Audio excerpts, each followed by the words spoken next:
মকৰ সংক্ৰান্তি প্ৰকৃতিক দেৱতাৰ স্থান দিয়া ভাৰতৰ প্ৰায় প্ৰতিটো উৎসৱ প্ৰকৃতি নিৰ্ভৰ। মকৰ সংক্ৰান্তিও সম্পূৰ্ণ বৈজ্ঞানিক ভিত্তি কৰি হোৱা এটি উৎসৱ। সূৰ্যৰ স্থিতি সলনি হোৱাৰ ওপৰত ভিত্তি কৰি এই উৎসৱ পতা হয়।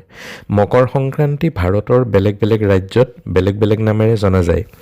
গুজৰাটত উত্তৰায়ণ বুলি কোৱা হয়, ৰাজস্থান, বিহাৰ আৰু ঝাৰখণ্ডক চকৰাত বুলি কোৱা হয়, তামিলনাডুত পোংগল উৎসৱ বুলি কোৱা হয়, অন্ধ্ৰপ্ৰদেশ, কৰ্ণাটক, কেৰালাত সংক্ৰান্তি বুলি কোৱা হয়।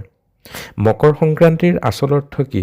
শুনক, হিন্দু ধৰ্মত প্ৰতিটো মাহক দুটা পক্ষত ভাগ কৰা হয়, কৃষ্ণপক্ষ আৰু শুক্লপক্ষ।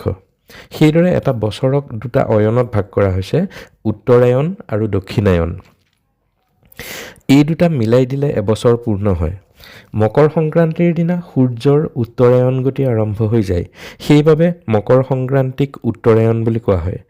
ইয়াৰ উপৰিও পুহ মাহত যেতিয়া সূৰ্য ধনু ৰাশি এৰি মকৰ ৰাশিত প্ৰৱেশ কৰে, তেতিয়া মকৰ সংক্ৰান্তি পালন কৰা হয়। কিয়নো সূৰ্য ধনু ৰাশিৰ পৰা মকৰ ৰাশিত প্ৰৱেশ কৰে, সেইবাবে ইয়াক মকৰ সংক্ৰান্তি বুলি কোৱা হয়। মকৰ সংক্ৰান্তি সমগ্ৰ ভাৰততে নিজা নিজা নীতি নিয়মেৰে পালন কৰা হয়।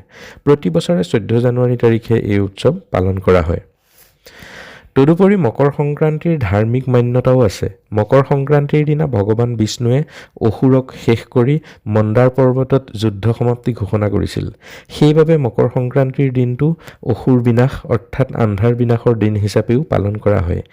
এই উৎসৱত সূৰ্য দেৱতাক পূজা কৰা হয়। মূলতঃ 2026 চনৰ মকৰ সংক্ৰান্তি 14 জানুৱাৰী বুধবাৰে পালন কৰা হ'ব। শাস্ত্ৰ অনুসৰি মকৰ সংক্ৰান্তিৰ দিনা সূৰ্য উদয় হোৱাৰ আগতেই গা পা ধুই সূৰ্য দেৱতাক প্ৰণাম কৰি জল অৰ্পণ কৰিব লাগে। জল অৰ্ঘ্য প্ৰদান কৰাৰ সময়ত ওম সূৰ্যায় নমঃ এই মন্ত্ৰ পাঠ কৰিব লাগে। এইদিনা গা ধোৱা পানীত তিল আৰু গংগাজল মিলাই স্নান কৰিলে গ্ৰহ দোষ দূৰ হয়।